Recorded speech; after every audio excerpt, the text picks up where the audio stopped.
Good evening, everybody. Thank you all so much for being here. I'm going to keep it short. On behalf of the Chamber of Commerce, our 1,200 members, and our staff, we just want to thank you all for coming here tonight. This is a great night. This is the first time in 13 years that we have an election where there will be a new chairperson of the Prince William County Board of Supervisors. And it's my honor to introduce our main moderator, Julie Carey. She's the Northern Virginia Bureau Chief for NBC4. She's been covering Northern Virginia politics, courts, crime, growth, and government policy since she arrived here in Alexandria in 1992 and has covered every Virginia election since 1993. So please join me in welcoming Julie Carey.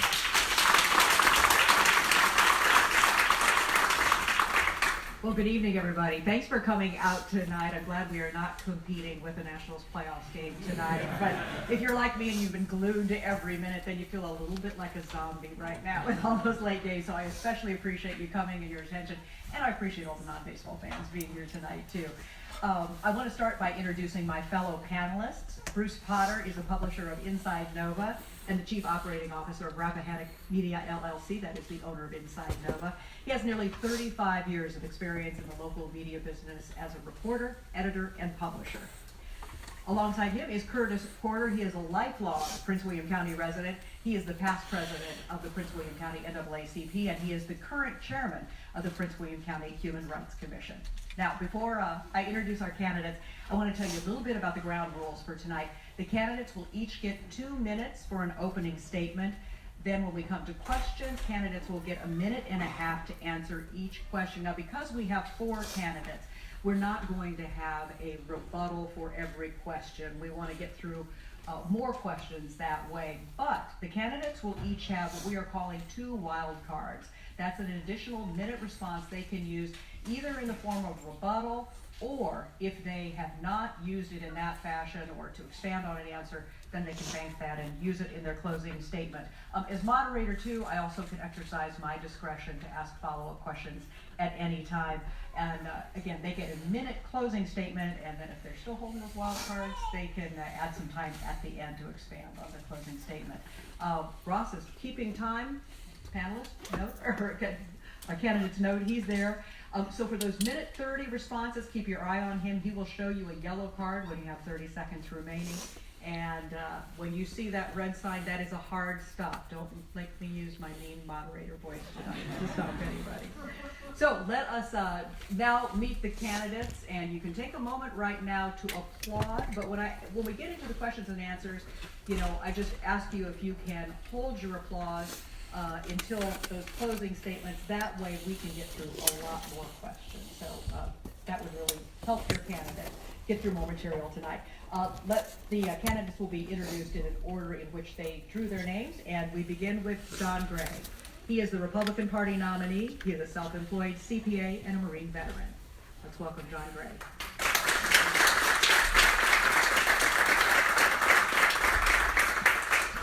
Ann Wheeler is the Democratic Party nominee. She has served on many boards in the area and recently completed a 2-year term as chairwoman of Prince William's Committee of 100.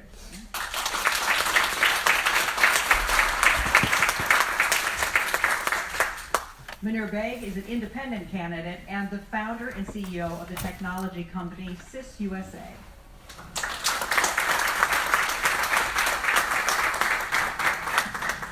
And Don Scoggins is also running as an independent candidate. He is a real estate broker and a retired Army reservist.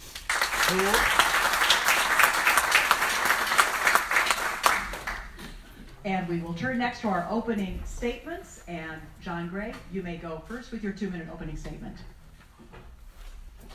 Can everybody hear this? No. Good evening. Thank you all for being here tonight. I'd like to thank the Chamber of Commerce and Nova for sponsoring this event. What you will hear tonight are 4 different versions of where we all see Prince William County in the near future. The vision that I see for Prince William County has been developed over the years, over the period that I've been going door-to-door campaigning. Constantly hear three common questions that are asked. One pertains to public safety. People are concerned about the public safety, and that pertains to 287G. I am in full support of 287G. If you elect me as chair, I will support the sheriff in continuing the 287G program. I see it as a matter of public safety and not a matter of political ideology. Next question I hear constantly from people, the taxes. Taxes just too high. Our real estate tax rate is not competitive with our surrounding counties. We need to work and get the real estate tax rate down. The reason we need to do that is because that relates to my third priority, which will be job development. We don't have the jobs in Prince William County. The 10 largest employers in Prince William County. First 6 are government, federal, state, and local. The next 3 are retail, Walmart, Target, and Wegmans. And the last one is M.G. Morgan, which is a temporary help firm. None of our targeted industries that we look for are there. We need to get businesses here. The way we do that is we lower the real estate tax rate, which will get businesses interested in coming here and investing here. They'll hire employees, they'll generate revenues, and that will reduce your tax burden. That will improve your quality of life, and that's what we need to do. With that, I thank you very much for your time. Is this on? Oh, yeah. Good evening. My name is Ann Wheeler. I'm the Democratic nominee for the chair of the Prince William County Board of Supervisors. Thank you to the Chamber as well as Nova Campus for having us here this evening. It's a nice venue, and I'm excited to be able to contrast our vision for the future of Prince William County. And we do all four have contrasting visions. I've lived in Prince William County 20 years, and I've been involved in many boards and many different activities and led different organizations. And I have a vision for Prince William County that moves us forward. I'd like to move forward from where we are today. When I knock on doors and I talk to people, they're really talking about 3 things. They're talking about traffic congestion, schools, and jobs. And that's one of the 3 things I hope we'll get to talk about more tonight. I also think that Prince William County is should be a regional player. We are the 2nd largest county in the state. And that means that we really need to take our rightful place. A lot of times people, don't really look at us that way for a variety of reasons. I feel that leadership, especially of a county, is a top-down kind of activity, and it really needs to set the tone for how the county is going to be viewed and how we're going to move forward. To that regard, my 3 words that I always have on my literature are vision, integrity, and inclusivity. I think we need to have a vision for Prince William County moving forward that we can all agree on that moves us to the 21st century. I think we need to bring integrity back to local government. I think that's been lacking with the current board that we've had for the last 12 to 15 years. And last but not least, I think we need to have an inclusive Prince William County because we are a minority-majority county. We are a wonderful county, and I think we need to celebrate that and all move in the same direction. And I'm glad to be here tonight. Thank you all for coming out. Good evening, everybody. My name is Munir Beg. I want to thank the Prince William County Chamber of Commerce and the Northern Virginia Community College for hosting this debate. Great setup. And as we walk into this debate tonight, want to know what differentiates me from the rest of the candidates that are out there, and what vision do I bring to the county. I came to this country 27 years ago as an immigrant with $240 in my pocket, landed here in Dallas. Many times when we hear today, immigrant is seen as a disease in this country in many cases, and we're treated as something different. Immigration is not an issue. Immigrant is not an issue. Crime is a crime that we need to deal with. That's what we're going to get under my government. It's not going to be just painting everybody with one brush and looking at everybody through one lens. We're going to look at people differently, who they are, what they are, and how they are being a useful asset in the community. When we look at the issues that are facing the county today, the education is the top priority for me because I believe any road that leads to any success leads through our schools and colleges. If we don't have a strong education system, we're going to prepare the kids that are not going to be competent enough to deal with the things ahead. Education today, when we look at, we invest over $1.24 billion into our school system. But yet our school, the best school is 957 in the country and number 25 in the state of Virginia. Why? There are counties and cities across Virginia that are a lot less expensive, smaller budgets, their schools are doing better than ours. Then also, when we look at transportation, I have had my fair share. My wife, who's sitting here, 52 miles commute each way she used to travel to Rockville, leaving 4:30 in the morning, coming back home at 7:30 in the evening. I know very well what it takes to have, be in that commute every day. I know that many of my, fellow county residents face Mr. that Bay. every day. Time's up. I'm sorry. Mr. Scoggins. Greetings this evening, those of you that come out. Sorry. Can you hear me? Greetings. I'm very proud to be here this evening to those that have come out to listen to us. I have a vision of Prince William County also, and I'm taking advantage of my 40 plus years of community work to do that. I'm also a Vietnam veteran, and I'm a retired real estate broker. I'm not doing that now. Also, what I would like to say is that when we look at the candidates, look upon us as you're voting for who's going to be your board of directors. We are essentially a board of directors, just like for a multi-billion-dollar corporation. I would like to bring Prince William County, believe it or not, is a right of center, I would say a moderate county. It's not real liberal and it's not real conservative, but it's moderate. And I'm a moderate person. I want to bring moderation to whatever governance that we bring. My main goal is emphasize two things. Economic development, we need a more robust economic development because Prince William County over the last, I would say 20 plus years have been woefully behind in taking advantage of what we could do. And when we have more economic development, that would be a less burden on the residents as far as their taxes go. The next thing is, I think we really do need if I get anything accomplished, what I would like to at least get started is a standalone trade school here in Prince William County. I've gone all over the county. I've run into too many people too many young people and too many parents whose children are not interested in going to college for whatever reason, mainly because of finances. When they leave high school, they're not job ready. We need to do something to help these young people become job ready. The next thing I would like to do is to also think about our vulnerable population. I've always said that if I ever got in a position to do something, I would like to reverse the cycle of poverty that exists in our community. Thank you very much. Candidates, we'll dive into the questions now. And just to let you know, we're going to go in the order in which you're standing. So we'll just loop around every time. Don't wait for me to cue you. I'll ask the question at the outset. I'll let the person know who's going to begin to answer, and then you guys can pick it up from there. And a reminder, 1:30 for your responses, and you have those wild cards. If there's something that you feel like you need to respond to, you can come back to that after everyone has responded the first time. Ms. Wheeler, you'll answer this question first. We can all guess one of the votes you will all take on November 5th. That is probably the vote for yourself. But I want to ask you to tell us tonight whether you will vote in favor of the $355 million road bond and the $41 million parks bond. And please explain your reasoning. The bonds, first of all, are on the referendum, as a referendum, so the people are supposed to choose whether we go forward with the bonds. I myself will be voting yes for the bonds, both of them, both the park bond and the road bond.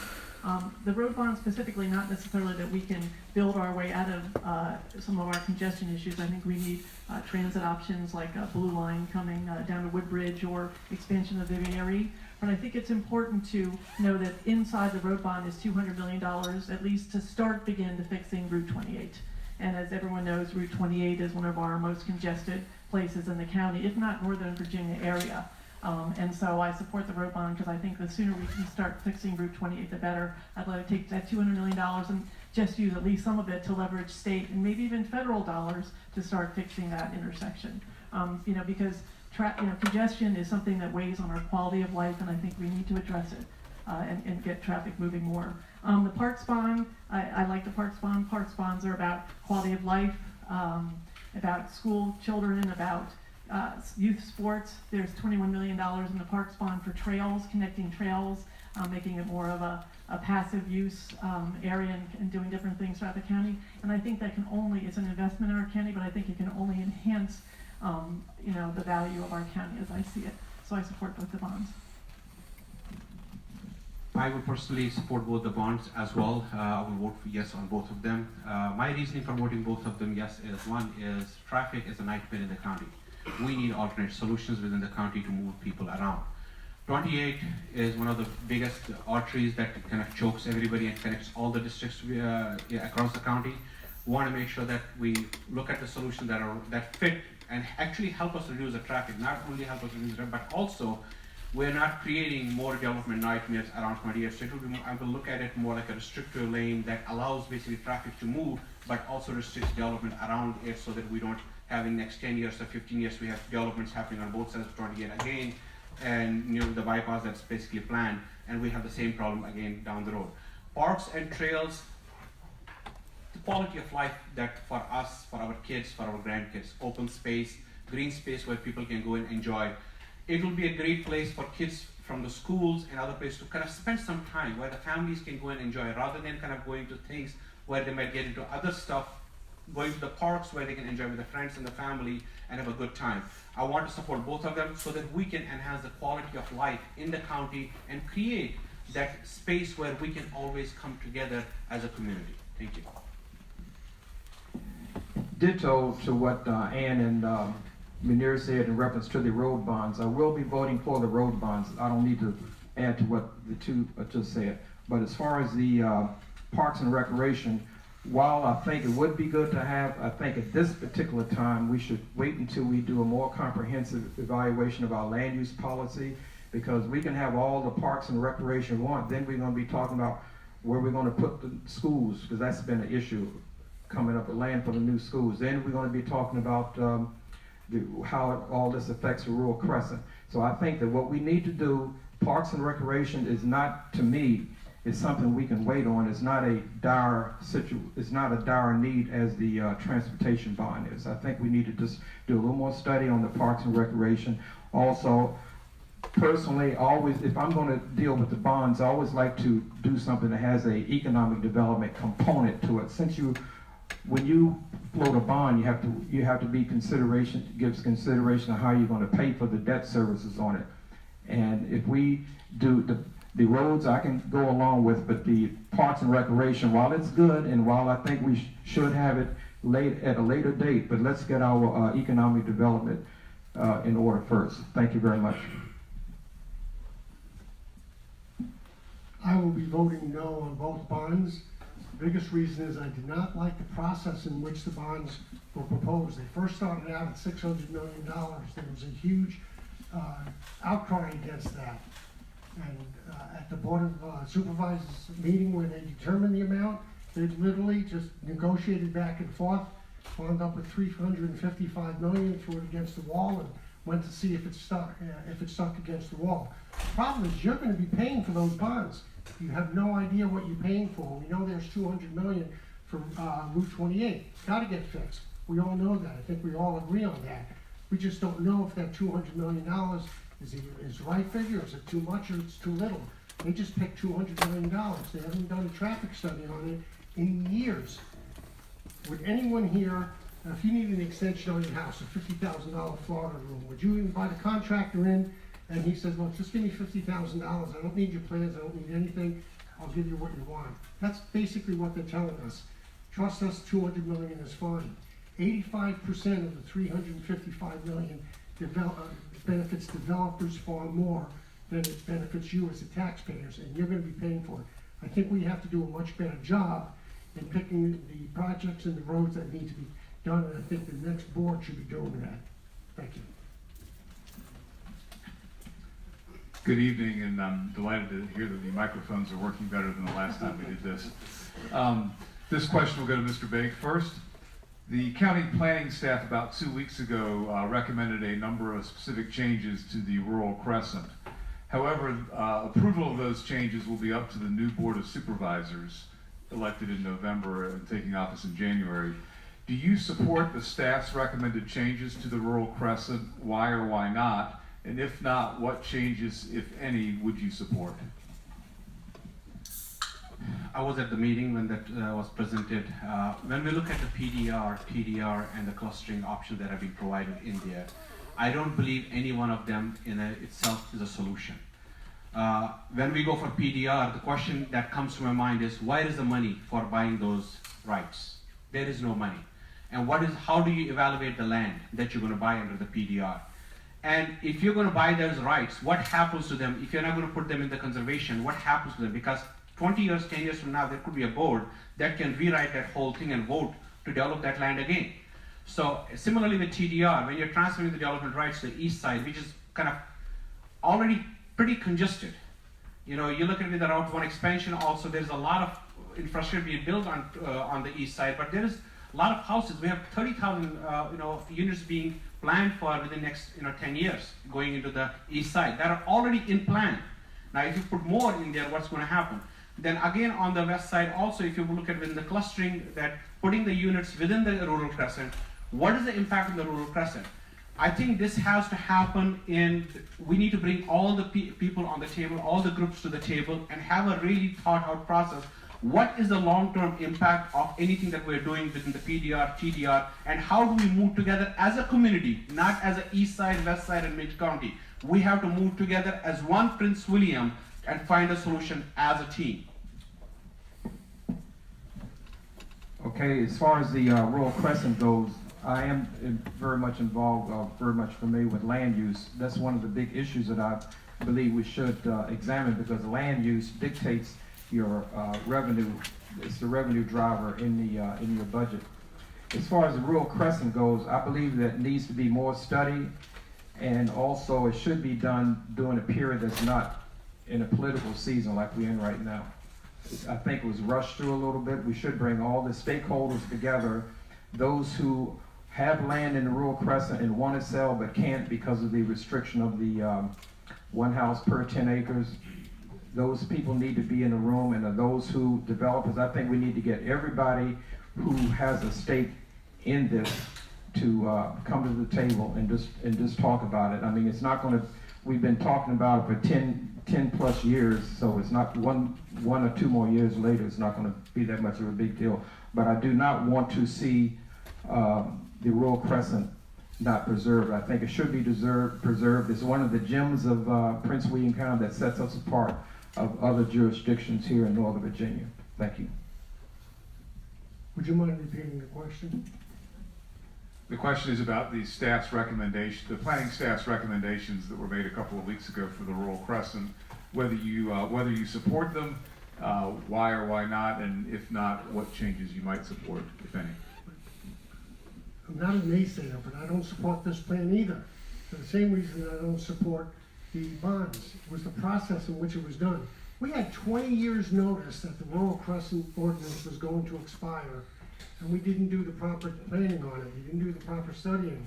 So they give us, the planning staff gave us, I believe it was 10 different alternatives. The biggest problem with that is that 8 of those 10 alternatives presumed that the rural crescent was history, that it was not going to be renewed. We haven't made that determination. We haven't asked the people who live in the rural crescent what they want. The overwhelming majority of people in the rural crescent want the rural crescent preserved. I will preserve the rural crescent as it's presented now. And for that reason, I don't agree with the plan, and I would not support it. So about 5 years ago, they actually did do a study, spent $100,000 on it, about what to do with the rural crescent, and then it just sat gathering dust on the shelf. No one had the backbone to even deal with it or make any kind of political decisions regarding it, because everybody considers the third rail of politics. Now it comes up conveniently in an election year, and it's a big issue in an election year. Funny how that always happens. For me, the rural crescent is it's a treasure. Agricultural land is wonderful. That said, I'm all for preserving open space, but I don't think we've done it very well up to this point. People will tell you that we've lost 15,000 acres of the rural crescent to 10-acre lots. And that's 1,500 homes, by right homes. Those 1,500 homes didn't pay a single dollar in proffers or anything to the school system or the safety or anything. In a normal development, if you put 1,500 homes, you'd pay about $50 million. And so I don't think what we're doing right now is working. I believe that we need to support the rural economy. If there are farmers who want to continue to farm, I think we need to make that easier to do. I think we need to promote agritourism, but I think we have to do it better. I think we need to redo the comprehensive plan. That's something that no one's been willing to do. It's incredibly stale. All we do is fight over land use. And so while I appreciate that the staff did some, some great things, they've had a lot of pushback because no one is willing to say that perhaps we need to do something different to actually preserve our rural land and the rural crescent. Good evening, candidates. We'll start with Mr. Scoggins first. Prince William County continues to grow with a population of over 460,000 residents, 27% of the population being under the age of 18. Schools and transportation make up approximately 88% of the 2020 county budget. How do you propose to expand the tax base to support the current and future needs of schools and transportation in the county? Okay, I mentioned economic development. Oh, I'm sorry. I mentioned economic development being one of my main interests. I believe Prince William County, we do need to be more innovative. We can probably take example of what some of the other jurisdictions have done. I believe in public-private partnerships. We need to look at perhaps having, instead of an economic development department, I think we should have an economic development authority that will have more power or more bang for the buck to go out and actually search for businesses to come to Prince William County. And also think that we need to put a pin on too much residential development, because the residential development is the thing that has really been a drain on some of our resources. So I believe in terms of what would I do, I think Prince William County needs to let everyone know that they're open for business economically, and that's about the best we can do, because I'm not in favor of raising taxes. I've talked to many people, and I think the property tax is already a little bit too high when you consider some of the other jurisdictions. Thank you. Could you repeat the last part of the question? How would I support? Sure. The last part of the question would be, how do you propose to expand the tax base to support the current and future needs of schools and transportation in the county? Support the current tax base by trying to get the real estate tax rate lowered so we can interest businesses to come to Prince William County and bring jobs. When you bring jobs, you employ people. People have income. County revenues will grow. That will reduce your tax burden and improve your quality of life. I think the answer to the question is we have to produce jobs here. We don't have the jobs here. We're the bedroom community. Amazon is bringing 125,000 jobs to Alexandria and Arlington. Some of those people may live here, but those jobs aren't coming here. We have to find a better way to bring business here, and that is by reducing the real estate tax rate. I think that will support the students that you're talking about, is that we bring jobs here. That's what we need to do. So budgets are about priorities. You know, if you have a fixed pie, you have to choose what to spend your money on. I would say that over the last 15 years, we've shortchanged the schools, sometimes at the expense of spending local tax dollars to build our own roads. Chairman Stewart likes to talk about how we're the only county that builds our own roads, and everybody else lets the state do it. Well, there's a reason people don't build their own roads. It's because it's very expensive and uses up our debt capacity. And so I really want to make schools a priority. So it's not necessarily increasing the tax base, but it's making the schools a priority within that budget. You know, and the second is economic development. 10 years ago, people were talking about how we had a 73% residential tax base and we needed to lower it. Well, now it's at like 83%. It's going in the wrong direction. We have failed miserably in bringing commercial businesses or corporate businesses to Prince William County. That is something, you know, economic development is something I want to do and go out and shop the county to other businesses and try to attract them. I want to create a small business incubator so we can grow and have entrepreneurship and grow some of those businesses here, like FH Fur is a great example of that. You know, we need to have more commercial tax base. It's not going to happen right away, but I believe with a different board and different leadership, we can bring the businesses to Prince William County and we can get the extra tax revenue from those businesses. Well, if it's a debate in Northern Virginia, do we miss Mr. Bay? Sorry about that.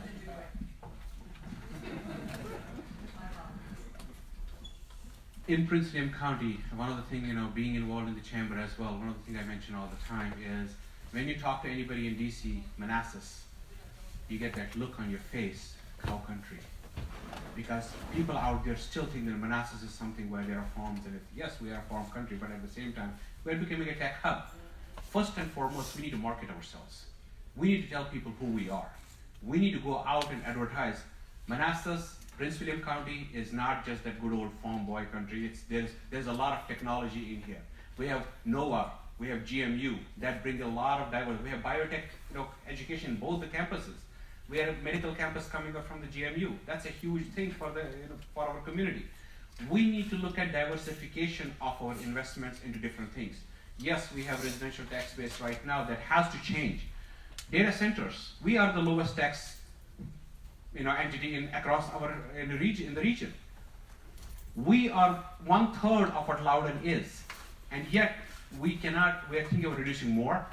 We are already providing the incentives. We need to create that opportunities for them to we need high-speed internet across the county.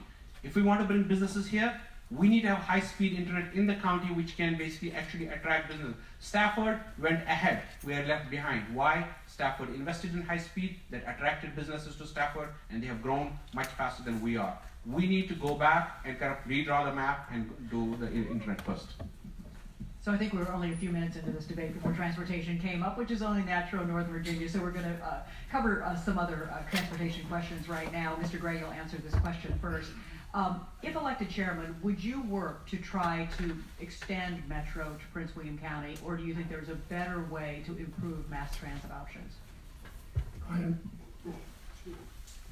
not in support of Metro coming to Prince William County for a number of reasons. Number one, as I've stated, jobs are in Northern Virginia, not here. The county has not done a good job of getting jobs into Prince William County. The way you do that is not by exporting $1 billion of our economy into Northern Virginia, because that's a minimum. That's what it's going to require. That's going to be Prince William County's contribution is at least $1 billion. Where are we going to pay for that? Secondly, we're just going to export the jobs out because the jobs are in Northern Virginia. I just said before, 125,000 jobs are going to be in Alexandria and Arlington by itself. Bringing Metro here, which has been on the board for at least 25 years, it's been there, is not going to bring jobs here by itself. We have to get the jobs here first. Where's the $1 billion going to come out of? What education program is going to be closed? What road improvements are going to not happen so that we could put in that $1 billion that's needed? Metro is not the answer. I think we need to improve on VRE, PRTC, and the entities we have now in doing that, but I am not in support of Metro coming to Prince William. So I'd love to see the blue line come down to Woodbridge. And actually, it may not happen, but if we don't study it, it definitely won't happen. It may take 20 years, but we have to start sometime. I was just at a chamber breakfast this morning listening to Congressman Connolly talk about the blue line to Woodbridge. So we know we have support from our U.S. legislator. I've heard Scott Serval, our state senator, talk about extending the blue line down to Woodbridge or perhaps even to Potomac Mills. So there are people who want to support this, and our current board has decided not to study it at all. They just simply refuse to. Granted, Metro is a mess right now, let's say, hey, monetarily, but in 7 years, if it gets it back together, I'd like to have a shovel-ready project that says, yes, hey, let's extend the Metro down to Prince William County. We don't have any Metro, which is incredible considering we're the second largest county in Northern Virginia. We could talk about the Orange Line. That's always something, in the long term, over 20 years, we could look at. And we also need to look at doing bi-directional service on the VRE and fixing the Long Bridge, which is a constraint going over the river. But these are things that we need to start doing now. They may take 10, 15 years, but if no one ever starts them, they're never going to happen. And I plan to start them, so at least they might happen. 2004, 2008, I served on the strategic planning, transportation strategic planning board, and one of the things that I wanted to put on the plan was Metro. And the answer I was given is it's too expensive. Well, 20 years later, it's not gotten cheaper unless somebody tells me otherwise. And if we wait another 20 years, it's going to be impossible. If you go and ask this question to the people who built the New York subway system, was it expensive when you built it? The answer will be yes, it was very expensive. But they did. They bite the bullet and did it. Today, nobody can build that subway system in New York. So when we look at transportation, one of the biggest things that we need to look at is, it is the pain point of the county. The reason Amazon went to Arlington, because there were transportation, metro hubs and all that stuff that allowed people to communicate easily. get to from point A to point B. If we want businesses to come to locate to Prince William County, we have to build transportation infrastructure that supports it. It's not people coming out of here. People can come into here as well for jobs, which is again helping the economy. There is a lot of options that we can have. We can improve our bus modal transportation, create small commuter buses that we can go across the town. We can also look at the light rail across the county. You look at Europe. They're evolving like anything, and we are the greatest country on the face of the nation. We are second in many things that the world is ahead of us. Why can't we take those initiatives and be the first in other things as well, while the others are leading us? Okay, I'm in favor of bringing Metro to Prince William County, and I would like to say this: no is not a strategy. If everything is no, no, no, we'll be where we are 20 and 30 years from now. I've talked to many businesses too, especially some of the small business and medium-sized businesses. They've mentioned that Prince William County is the accessibility of it is really not the greatest. So I think we need to be more strategic. I'm in favor of bringing Metro to Prince William County. Of course, we have to study how we're going to do it, but it should be done. I remember 10 to 15 years ago when they were talking about bringing Metro to Dulles Airport, and now we see where they are. And it makes going to Dulles much more feasible. And I think even for the airplanes that come in or the jets that come in, the hub, it makes it more attractive for other airlines to have their hubs there. So we talk about economic development. If you don't make the county accessible where people can come here and live, then I think that's going to be a problem. And we talk about wanting to expand economic development in terms of the eastern part of the county where it is more applicable to be more dense. I think bringing Metro would be something we should look at, and also bus rapid transit could be a additional source of making transportation throughout the county better. But we need to study and use some imagination and just not say no. Thank you. This question is for Ms. Wheeler first. You have all identified Route 28 as one of Prince William's major transportation challenges.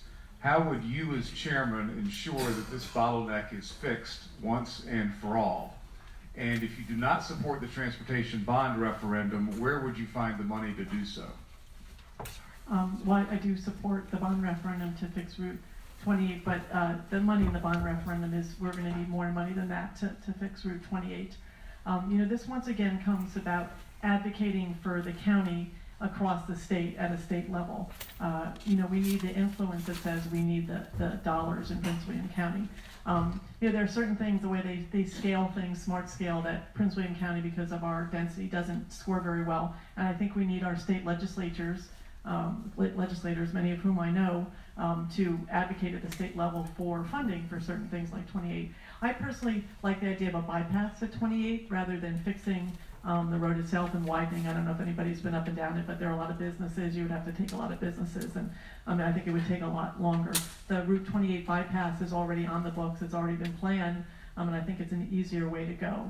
So I would definitely, we can't pay for it all ourselves. We'd need state money, but I would immediately start looking at the bypass option and advocating at the state level to get that done with the Department of Transportation. I would look at 28 basically as a bypass. Danica Rome, our delegate, she has a good plan also on the expansion of 28.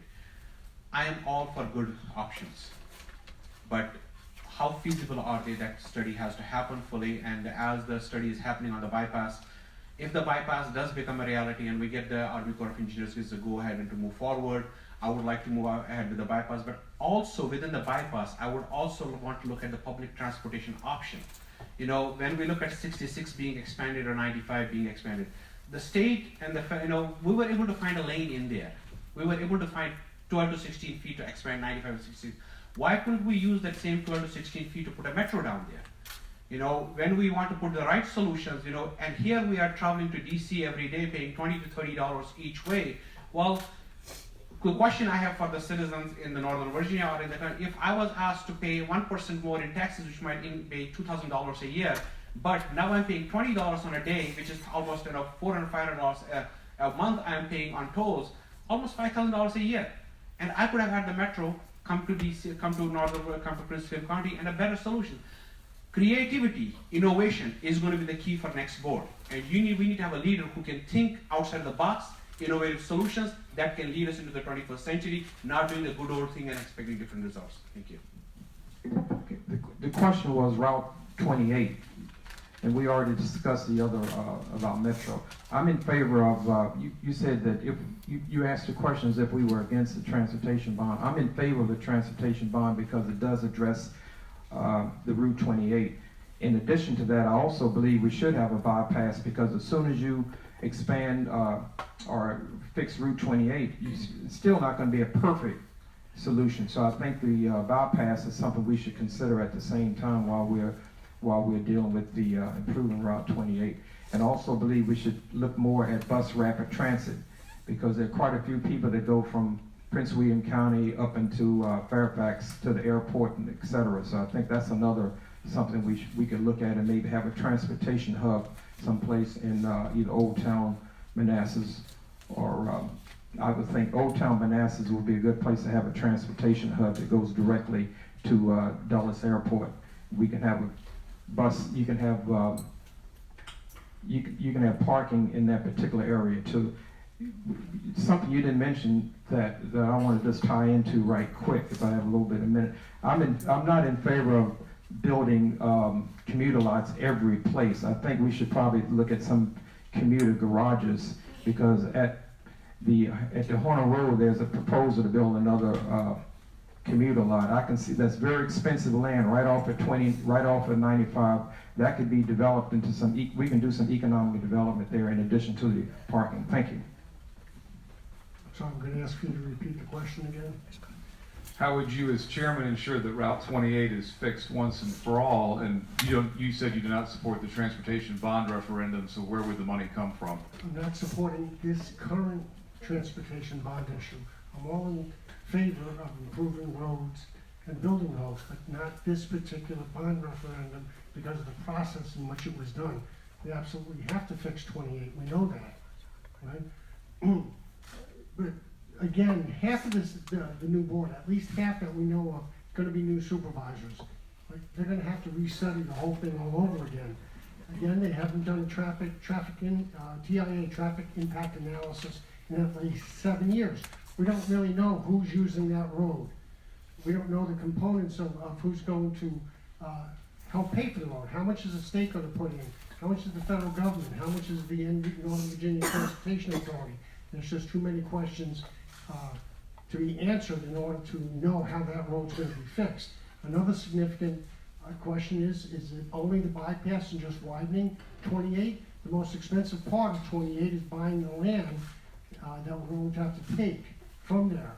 VDOT had a study out several years ago where they could do reversible lanes for about $21 million and an additional cost of about $500,000 a year. Arlington uses reversible lanes. DC uses reversible lanes. Why aren't we looking at reversible lanes? What other options are out there? And so that would be my answer on fixing 28 at this point. Okay, the next question will be to start with Mr. Babe. US 1 in Prince William County is named after a Mississippian who became president of the Confederacy and was later held at Fort Monroe for treason and believed that slavery should be expanded to the territories. If elected chair, will you push to follow what Alexandria, Arlington, and Fairfax counties have done and seek permission from the Commonwealth Transportation Board to rename Jefferson Davis Highway in Prince William County? I do not support the renaming of anything because history is supposed to be learned from, not forgotten, not erased, not rewritten. What is happening with the history today, we are erasing it and trying to rewrite it. Tomorrow somebody else is going to come in and rewrite it all over again. There will be a time where we will not know what our history looked like. We can leverage this opportunity to educate. Why Jefferson Davis? Why Robert Lee statue? Well, we can put a plaque next to that statue and telling what happened really. Our kids need to be educated about what happened in the past. And if we take those moments away of education, there will be no opportunity for to educate them. We need to take every single opportunity that we have at our disposal to make sure that we do not repeat that history again, because history does have a tendency to repeat itself. If we don't take the steps today, 20, 30, 40, 50 years from now, we will see history repeated. Somebody else is rewriting the roads because the roads today named did not fit their narrative, and this will keep on going. Sometime, somewhere, this cycle needs to end. We need to learn to live in the real world and accept what is around us and learn from it and move forward. Thank you. To answer the specific question, no, I will not be in favor of renaming the road. To be quite honest about it, I wanted to be kind of polite here, but I believe that our political correctness is sort of getting out of hand here. I think we need to concentrate more on economic development, concentrate on the here and now, and getting sidetracked or distracted about a name of a road. Where is it going to end? You know, there are other roads all over the place that are named after people who may have had unfortunate histories. So I think that we need to just sort of kind of, as they say, be adults about it and just sort of know that it's history and just not repeat itself. But we need to put all that brain power and all that feel-good type conversation into dealing with economic development and improving our schools. Thank you. I also would not change the name, mainly because what good does it do? Again, as Don just said, it doesn't change any history in the past. It doesn't improve the quality of life. We're sitting here talking about investing $355 million in road improvements that will improve your quality of life. Changing the name of a road will not change anybody's quality of life. We're going to have to spend tens of millions of dollars, because again, where does it stop? Do we change Garfield Indians, Woodbridge Vikings, Stonewall Jackson Raiders, Patriot High School, Battlefield? Where does it stop? Who makes those decisions? It's not a decision that improves the quality of life in Prince William County and will require tens of millions of dollars that we simply don't have, that we need to spend to address the problems we do have to improve our quality of life. That's the question that needs to be asked, the quality of life. So I will speak differently on this subject. I think it would improve the quality of life for people who live in that area. It's actually a minority area of the county, and it's named Jefferson Davis Highway. Jefferson Davis was the president of the Confederacy and was almost convicted of treason, but they decided not to hold him up to that. But he was a treasonous person to the United States.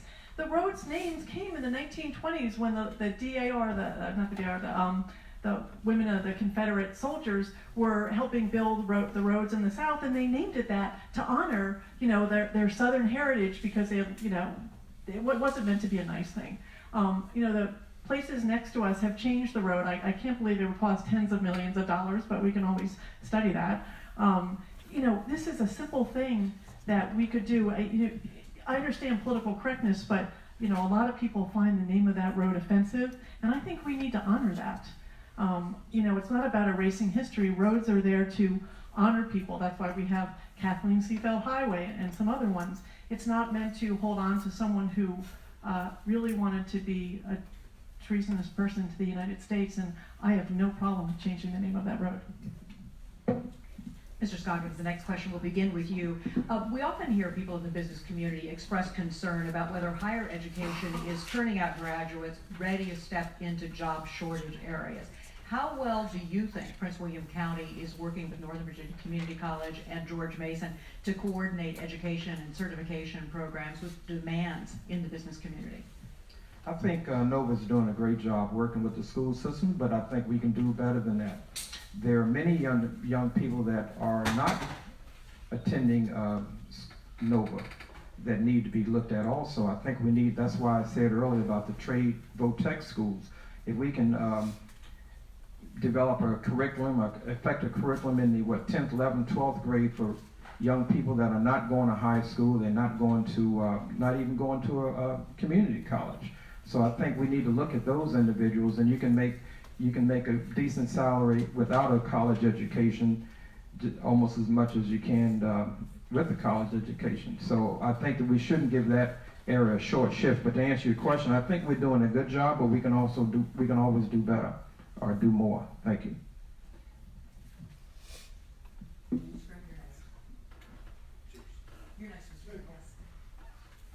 I would agree. I think Nova is doing a very good job, and I think the high schools are doing a good job. Our school system in integrating students going, graduating from high school and working with college. I've seen that with plenty of my clients' families, with their students, their children, excuse me, where they're taking advanced studies in all sorts of subjects. We see the baccalaureate degree program, all the various programs. These are programs preparing people for college and also preparing people to go into trade schools. I think we are lacking in trade schools. I would agree that not everyone's good for college. When I was in high school, I didn't even remotely think about college. Couldn't afford it, didn't have the grades or anything. That's why I joined the Marine Corps. After I got out of the Marine Corps, that's when I went to college. I was more mature, at least I thought it was. I was more mature, and I was ready to go to college at that point. But I think our schools are doing a fine job in leading the students to either trade schools or go to college, and Nova is an integral part of that program. So I believe that Northern Virginia Community College is one of the best community colleges in the United States, and we are really lucky to have something like that here in our community. That said, by no fault of their own, we need more workforce development in our community. I sat and spoke with someone in workforce development recently, and it's trouble. We have difficulty trying to get people to fill jobs in Prince William County. And so the question is, how do we better suit ourselves to fill those? I would always say that the county needs to work more closely with the Northern Virginia Community College, as well as others in the area, to make sure that we're doing the right things that the businesses near us need. We are doing some great things. They've started an aviation program at Stonewall High School and down in Woodbridge. The IBEW down in Manassas is expanding their trade program. So some of those things are starting to come to fruition, but there is a lack of workforce. We are a highly educated community, and we need more of those people to come here to fill the businesses that we do have and our businesses in the Northern Virginia region. And I would love to support anything they would want to do to expand that and make sure that the county helps them do that. I am the only candidate in here who is actually involved in the future of our children. I'm a proud person to be on the board of George Mason's Science Technology Advisory Board. I'm on the Commonwealth Cybersecurity Initiative Board. I'm on the Career Technology Engineering Board on the school system, and many other boards like that, where I am basically actually involved with the kids, how to look at the future. We have 33,000 jobs in cybersecurity today in Northern Virginia that are vacant. We are not producing talent enough. Trade schools, any other schools that we want to invest in, every school today needs a computer. If you are not teaching the people technology, those kids technology, 5-10 years later, they will be basically kind of trying to struggle what they're doing. Because every single machine that used to be with the hand tools are all computerized today. You just put a design in the tool and it does it for you. So a lot of the things that we are doing today, we need to, again, become innovative. We need to look at how the future is moving, how the things are moving forward. If we try to think 20 years back, well, guess what? Our kids are never going to catch up with those 33,000 missing jobs that are out there today. We need to help our kids to think outside the box, and that's what I do on a daily basis. I talk to kids, I bring them on board, I train them the latest technologies, and get them into the field where they're making 100,000 plus a year and enjoying their lives. Thank you. Okay, the next question will start with Mr. Gray. Mr. Gray, recently a number of tweets were deleted from your Twitter account, which many believe were racist, homophobic, and misogynistic. Given that Prince William County is one of the most diverse counties in the nation, how do you reconcile these tweets with those of us who live, visit, and choose to work here? And for the other three candidates, I'd like to know what role Twitter and social media would play in your communication strategy as chair.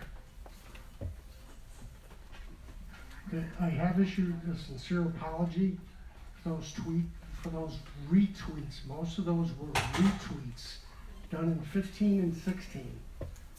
Looking back with the benefit of hindsight, I certainly would agree with what you said. I didn't recognize it at that time, and I did not contemplate that I would be running for office.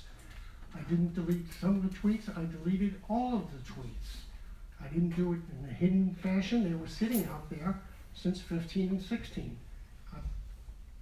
I I did it. And then I also disclosed in my campaign finance report the $15 charge. Why? Because that is transparent. That's what the law requires, that you report it. It's been suggested that I not report that. That's not, I've spent 46 years as a CPA telling clients to tell the truth. I deleted them because they needed to be deleted. I was embarrassed by them, but I offered my apologies on them. It was a sincere apology. Certain people don't like that. They think it's phony, but I did do that.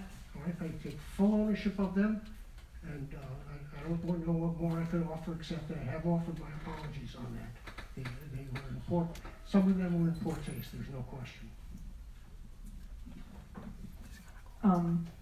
So, just to point out, many of your retweets were with comments above the tweets. So there were lots of comments with the retweets, lots of retweets with lots of comments. And to my knowledge, you've taken down your apology off your Facebook page. I saw it disappear. I don't know if it's still up there somewhere, but I wasn't able to find it.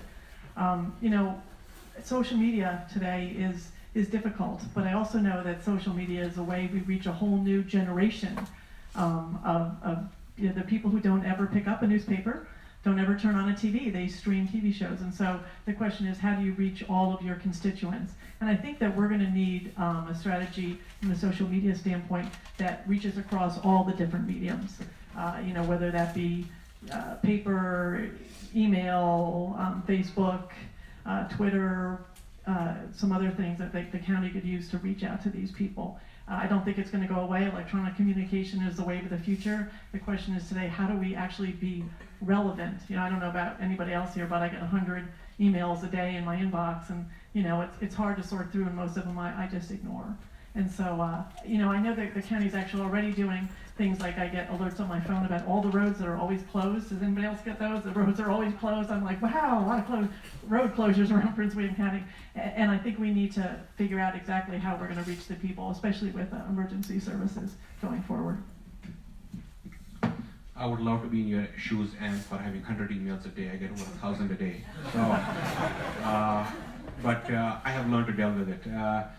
Social media, I live on it. I'm a business person. I'm a small business owner. That's how I engage.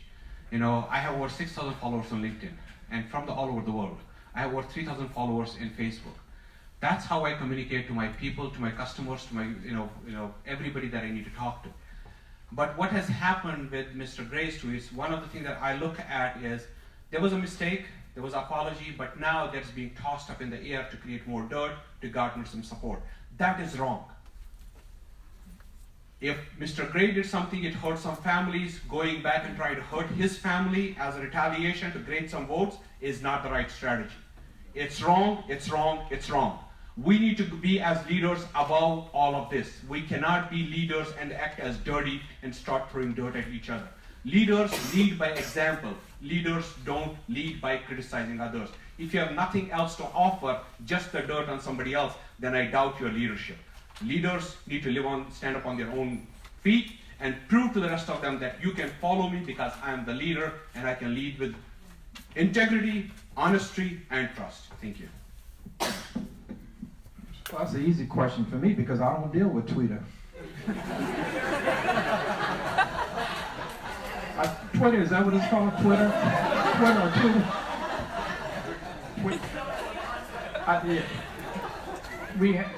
You know, I've come to the conclusion that we have to have an end at some point. You know, all this Twitter, this and that. I mean, Facebook is all right, and I don't even like to use Instagram, to tell you the truth. So I think that if I become chairman of the board, I'm going to have everyone's I'm going to depressurize everybody by using a sane and sensible way of communicating. I think Facebook is good. An official Facebook page for the office, I think, is sufficient. I don't think I need to. With Twitter? I don't think I need to be tweeting in the middle of the night about whatever, you know. So that's my answer. But I also want to mention, in reference to the situation dealing with John. John and I talked about it, and I take his word. I believe, you know, some of these things happen, and I think that he meant well, I believe, but I don't think we should keep going on and on and on because we're spending more time talking about that incident than educating young people, economic development, transportation, and the reporters who reported that, you would think that they would have more to say beside that. Thank you. The next question, we'll start with Ms. Wheeler.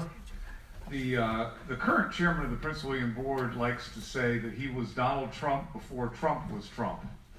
What contemporary national political figure would you compare yourself with in terms of style or substance, and why? Definitely not Trump. Definitely not Trump. Yeah, I'm trying to think of our plethora of Democratic candidates, and not necessarily those either. If I had someone to look up to, it might be Barack Obama. In terms of someone who has no drama and was even keeled. And when I think back of the 8 years that he was in the White House, and there were no scandals, and there was nothing. I mean, there were people picking on him in the news, but there were no scandals. And I just want to bring Prince William County some integrity to Prince William County, where the story isn't about the chairman or who's leading the county. The story isn't about the board or the people or the personalities. The story is about how well the county is doing and how we're bringing in business. I don't think the story should really ever be about me. And so I want to be the kind of leader that brings some kind of consistency and stability to our county, something I think that we've lacked for a long, long time, given our current chair and some of the vocal opinions that he took while he was campaigning for all the other offices that he was holding while he was in office. So, I would probably say Barack Obama, and no drama. Thank you. I don't think I can kind of relate to anyone, because I'm a person who likes to learn. And as we look through the history, there are several examples of several leaders, and each one has a unique capacity and capability that they brought to the table. You look at, George Bush Sr., you look at Nixon, you look at, John F. Kennedy, you look at Obama. There are a lot of people in there that have served this country and bring a lot of different unique capacities to the table. And when I look at as a leadership for myself, definitely not Trump, I look at kind of what can I take from all these leaders and bring that to the county. Whether somebody was strong in foreign affairs, in this case dealing with the state, dealing with the federal government, kind of leveraging that skill set, whether somebody was more into the social services and stuff like that, because we have with multitude of problems in front of us. We have got a lot of distraction going on in the county right now. We want to focus on the issues. How do we solve this problem? And there is not a single leader that can provide me all the answers to that. I have to basically look from different leaders and basically kind of learn from them how they did things, and basically take that as a lesson and move forward with that, rather than kind of saying I can follow one or the other. In terms of myself, I would say that I'll just mention these two people, Barack Obama and also Susan Collins. I'm a low-key, no-drama type person. And if I become chairman of the board, I would rather be known for my deeds versus what I say. If no one knows me, but they know the deeds that I've done, that serves me well. Thank you. If I could consider Ronald Reagan contemporary. Ronald Reagan, without a doubt. Remember as a kid going all the way back to the dark ages by some standards, okay. GE Theater and what he did there. I thought he was a great president. I always admired him. And if the question was how did you want me to identify him as a? Just why would you compare yourself to this? Well, I wouldn't compare myself to Ronald Reagan. I just think Ronald Reagan was a very good president. I liked his policies. I agreed with just about everything he did. Was he without sin? Of course not. And Barack Obama had plenty of scandals. If you don't think Benghazi was a scandal, then we need to redefine the word scandal. Fast and Furious. There were a number of scandals. There's no administration that can go without a scandal. Right? So to say Barack Obama didn't have scandals is being very short-sighted. But to answer the question, is Ronald Reagan. I thought he did a lot of good for the country. He brought us out of, after Jimmy Carter's failed presidency, and the economics that he brought to the country. It was right in my wheelhouse at that time. I had just become self-employed in 1980 as a CPA. So I followed them all the way through, but unquestionably, Ronald Reagan. Mr. Begg, we'll start with you for this next question. None of us likes to make mistakes. Unfortunately, most of mine happen on live television. But I'd like to ask each of you to share with us a mistake you've made, either in your work position or in the public realm. Tell us what you learned from it and how you rectified it, and let's see if we can do this one in a 1-minute response. Mr. Begg? That's a hard one, to be honest with you. I will let my kids and my wife tell me if I have made one. But one of the things that I have always had in my life is, even when I was working for Microsoft and stuff like that, I used to go to my manager, because managers always give you kudos when you do something right. But they only, give you the other end of it because when you basically mess up. My one-on-ones used to be, don't tell me what I'm doing right, because you already told me when I did that. Tell me what I'm doing wrong. What is my area of improvement that needs to be kind of addressed? I tell that to my kids today, that basically if there is something that I have told you not to do and I'm doing it, you have the same right to correct me as I have to correct you, because that's how we live our lives. And I have lived a life of principles, and I have lived a life where I have been basically looking in the mirror almost every time, saying, what did I do wrong and how do I fix it? And that helps me to kind of stay focused and stay on the track. I would say a mistake that I made once, more than once really, is being sometimes a little bit too candid. You have people that say they want an honest opinion, they want your candid opinion about whatever, so if you give someone an honest and candid opinion, sometimes you suffer reprisals from that. And I think that was some of the mistakes that I've made, but it's a mistake that I may continue to make. Thank you. I don't think there's any question the biggest mistake I made was Twitter. Yes, I admitted it. I've issued an apology. There's no law that requires that I keep my apology on my Facebook page. All right? It was posted there. It was sent to every news outlet. I've eaten humble pie. I've beaten myself to death over it. I don't know what more I can do to apologize. I did not mean anything. Anybody who knows me absolutely knows I'm not a racist, I'm not a bigot, or anything along those lines. I should have had better judgment, there's no question on that. But I've apologized for it, and I've absolutely run by it. And if somebody can't accept that, that's not my problem. So I've made a lot of mistakes in business, I'm thinking over the years, personal, and my key is I'd like to learn from my mistakes. If they're painful, don't want to make the same mistake twice is sort of how I go about it. I'm just thinking about small mistakes like letting my husband build an office in the house so he works out of the house more. That was a critical mistake I never had. Recently I had an event at my house a year and a half ago, and I said, oh, it's raining, no one's going to show up, because it was an outdoor event. I said, oh, it's raining, no one's going to show up, and actually twice as many people showed up as possible. It was the hubris of thinking that I actually knew what was going to happen. And so, these days, I'd like to learn from my mistakes, but also, when I'm making decisions, talk to other people. When I'm making big decisions, I talk to other people, so I try not to make the life-changing mistakes, and just make sure I'm always learning from my mistakes. We're going to continue with the 1-minute rapid-fire round. You've all talked about quite a bit about economic development and growing the tax base. What would you as chairman do specifically to grow the county's economic base on the business side beyond retailers and data centers? So other than retailers and data centers, what would you do specifically to grow the tax base? Mr. Scoggins is first, yes. Okay, you say what I do. Well, I would like to say what we will do.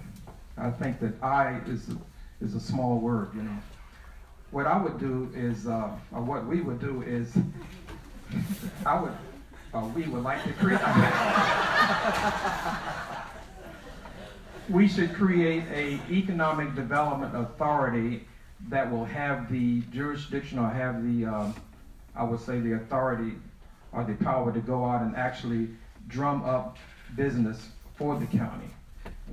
Prince William County is a very good place to live and work, but people need to know that we're open for business. We need to be more aggressive. Even Fredericksburg and Stafford is even more aggressive than Prince William County when it comes to this economic development. So the first thing I would do is pull the economic development folks together in the county and see what we can do to be more aggressive and perhaps work on coming up with an economic development authority that can go into public-private partnerships to do certain things. Thank you.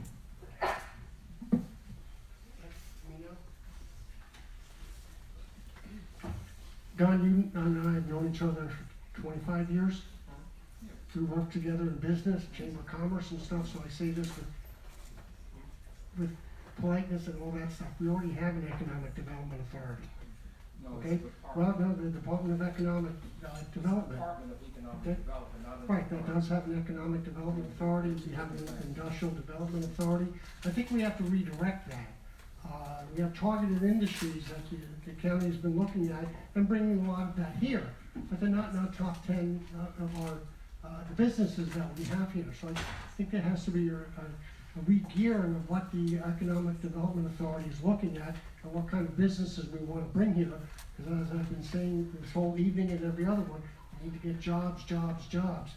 Government jobs, right, are not the jobs that we need to bring here. If we can, that's fine, but we need private corporations coming into Prince. So I've been thinking a lot about this. I think we could use auxiliary businesses that are related to the data centers, ones that service them and or might need to be near them because they want to have high speed data and processing capabilities. So there might be people like that we could bring in. I would like to promote agritourism, because that will help preserve the rural area if we can bring agritourism and have different places to go. I'd also start a small business incubator. I know there's people who are interested in doing that and could lead that effort, and I think that's something that would be exciting. And last but not least, I would immediately try to work on getting a medical school. We're already studying it, a medical school to the GMU campus. I think that at Western Prince William, that would be a game changer for Prince William County. People are talking about it. I've already got some contacts, and I think I would work really hard to make that happen because that would expand the biotechnology businesses that are related over at the GMU STEM campus. Just an FYI, the biotech is already there. The medical campus is already coming, so it's already in process. There is already stuff has been done. So what I will do, being a small business owner and have been involved with the chamber for the last 9 years now, I have spoken at many conferences and stuff. Like, I know the pains of the small business. What is most needed for small business? We have a lot of retail in the county, there is no doubt, but we need to move into the other areas, whether it be technology, IT related, whether it be manufacturing, whether it be other things. We need to create incentive programs, what the small businesses need. Our current county system of actually registering a small business is a little bit cumbersome. It's taxing for a small business. Streamlining this process, allowing small businesses to come into the county and grow, that will be my job to do as a chairman. Help those technology companies that where the people have to drive to DC and Fairfax to get that 100,000, 150,000 job. Bring them here, create the small business, the government contractor businesses. There's a lot of those in Stafford. Why can't we have them in Prince William?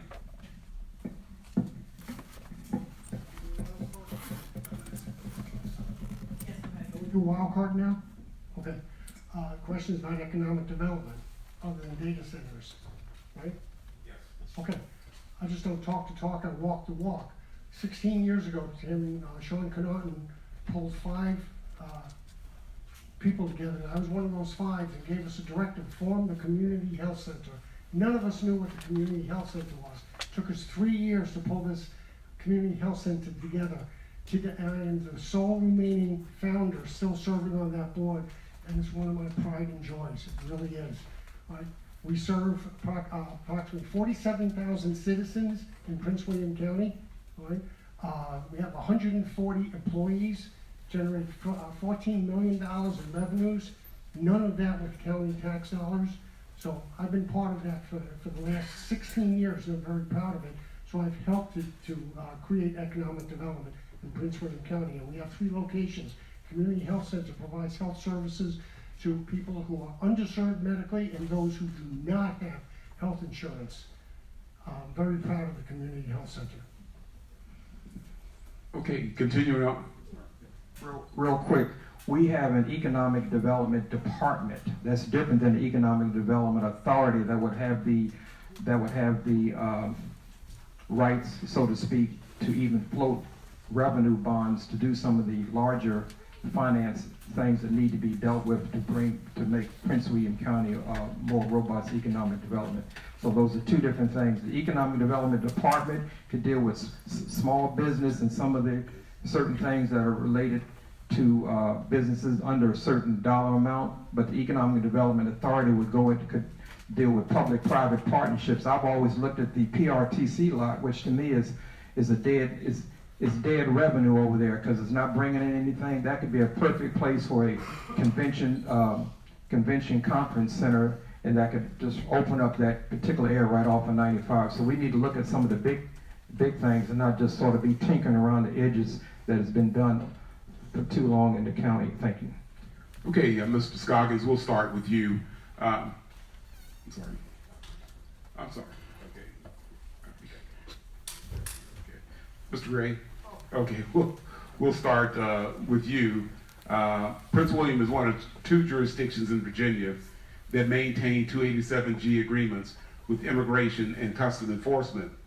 It's resulted in some 6,500 inmates being turned over to ICE, while participation in a decision of a sheriff. What is your view of this cooperation and whether it should be continued? I'm in absolute full support of maintaining the 287G agreement executed by the jail board, not the sheriff physically, the jail board, and its cooperation with ICE. Why? It's a public safety issue, not political ideology. 287G takes dangerous criminals off of the streets. How anybody can say they want to reduce public safety, I just don't understand that. Would anybody consider a candidate, a serious candidate, if he was going to tell you that he's going to direct the chief of police that when an officer pulls over somebody, if they have a warrant outstanding for anything, I'll just ignore that. We need to be more inclusive and welcoming. Where do we stop? Do we stop cooperating with DEA so that drug dealers can be welcomed here? Do we stop with ATF so terrorists can be here?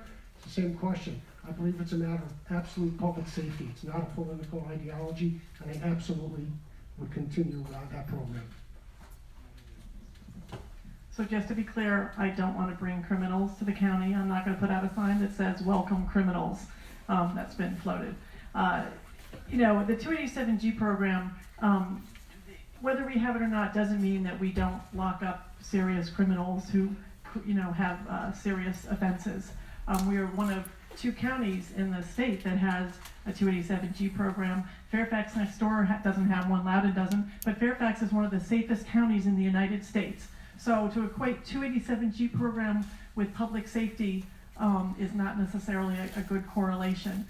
For me, I think we need to have a comprehensive review of our immigration policies. I just want to understand how much the 287G program is costing us at the adult detention center. This is a federal responsibility. I don't want to spend local dollars. Lord knows we need them in other places on the federal responsibility. That said, it's up to the sheriff. The Board of County Supervisors is not party to the 287G, and the sheriff is the one who's would be enforcing it. To say that we are going to Time is up, unless you'd like to extend your comments. Do you want your wild card? Sure. To say that getting rid of 287G is going to make us a sanctuary county, first of all, sanctuary counties are illegal in Virginia, so that wouldn't happen. And there are a lot of counties like Rappahannock or Stafford that don't have 287G programs. And so to say that we're going to have a sanctuary county because we don't have a 287G program is nonsensical also. Do you know that I care about public safety? I care a lot about public safety. I don't talk about it because we have a good public safety in our county, but I am endorsed by the firefighters and the Virginia Police Benevolent Association. 287G, when you look at it, what is it? It's a tool against immigrants, for lack of a better word. That's what it is. We have come to a point where anybody who's an immigrant and has any kind of a status that's not fully documented, even though they might be having it 20 years, 30 years, somehow they're criminals. We need to stop looking at things from a different lenses that are being tainted for us. We need to look at things from the human lens. At the end of the day, we are all humans. Criminals belong in jails. Criminals belong in dark cells. There is no doubt about that. And that's what I will do. But at the same time, I will not allow families that are peaceful families to be broken apart and basically torn apart and handed over, where a child is living here and the mother is sent across the border to live somewhere else. That is not, I would not want somebody to do that to me, and I will not do somebody to anybody else. Thank you. In reference to cooperating with 287G, unfortunately, just like many government programs, the 287G has too many flaws with it. So I think that I would not want to continue to cooperate with it until I know that it's fail-proof. But right now, I've talked to too many people and I've seen too many instances. And matter of fact, I've even talked to some police officers who gave me some information about 287G, and some of them are under pressure to how should I say, round people up. So I think that we should not cooperate with 287G. Thank you. 30 seconds. 287G is strictly law enforcement to turn over criminal, illegal aliens to ICE. We don't have any authority to do that. In the 12 years existence of the program, there has not been one complaint about racial profiling. It's only enforced after the person is arrested, processed through the police department, and then transferred to the sheriff. At that point, they ask two questions: date of birth and place of origin. Then they check the ICE records. Then they see that that person has a detainer. That's when it's enforced. It's not enforced by the police. I'm sorry to say it's time to turn to our closing statements. And Mr. Scoggins, we will begin with you. You will each have a minute, although Mr. Begg, you may add another, hopefully another 30 seconds because you did not use your wild card. You can if you want to take it. Yes, we're just trying to get wrapped up to keep everyone on schedule. So Mr. Scoggins, we begin with your minute closing statement. 1 minute. 1 minute. You used your wild card. I would just like to give my thanks to everyone who came out tonight to listen to us. And what I will also like to say is that in these several debates, forums, I like to call them forums and not debates, but these several sessions that we've had with the candidates, one thing that has not been asked, and I will be remiss if I do not say that, and that is, in all these great things that we're going to do, we need to make sure that we look after those that are vulnerable. I'm very concerned about some of the people who are in social services who are locked into that social service system. And it all starts at the local level. So if I become chairman of the Board of Supervisors, I'm going to see what I can do, or see what we can do to make sure that we get people off of social services so they can have productive lives. And lastly, I'll say this: wouldn't it be great to have a boring chairman for a change? That's what I plan to be. Thank you very much.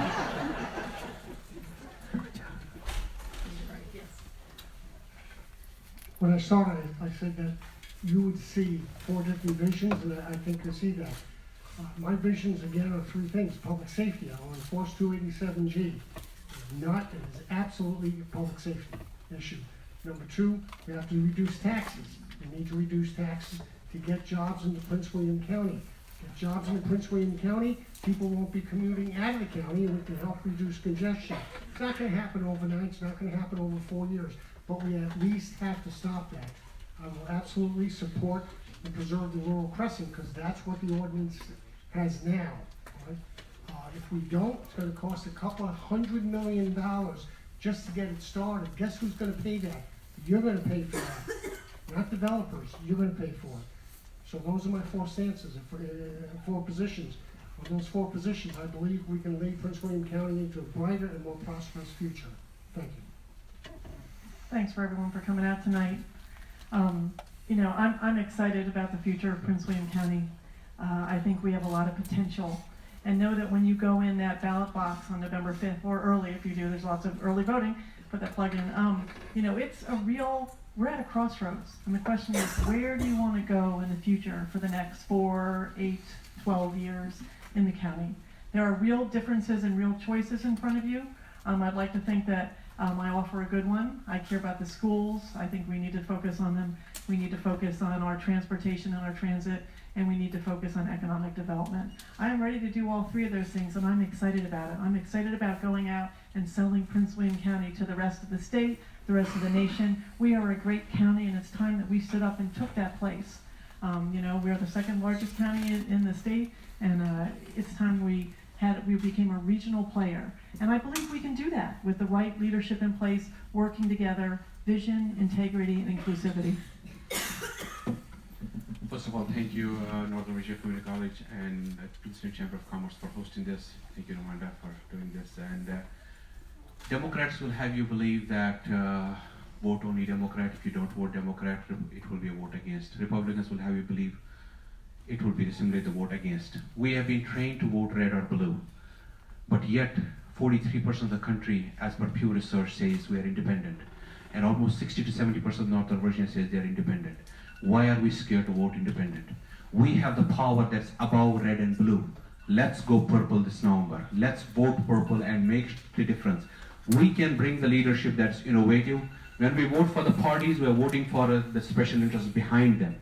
They have hooks that make them dance like puppets, that make them do things that you might not like. You will hear everything that you want to hear today, but you will not get everything that you want to get tomorrow once they're in the office. So take that and look at the history we have. We have had chairmen come and talk to us about different things. How much have they delivered? We have had supervisors come to us and talk about this. How much have they delivered? Because there are parties that are associated with them that have vested interest in certain things. So when we look at things, look at, do you want to give one party the control of the board? Do you want to have the party in charge and to give them the chairman gavel also? What can that do? We have seen that in the national level drama that plays out. Look at this really seriously. In the end, I will say, this November, make a big difference. I heard an alarm out there. I hope it wasn't mine, but that does mean it's time to wrap up. Candidates, I want to congratulate all of you on a very civil conversation tonight. I think you and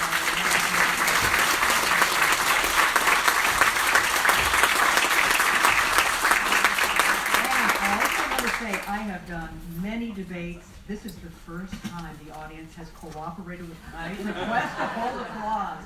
I'm really impressed, but we had to leave a lot of questions behind, and I regret that, but we were able to power through a lot, and that had a lot to do with your attentiveness and your following that instruction. Thank you very much, and it's been a pleasure.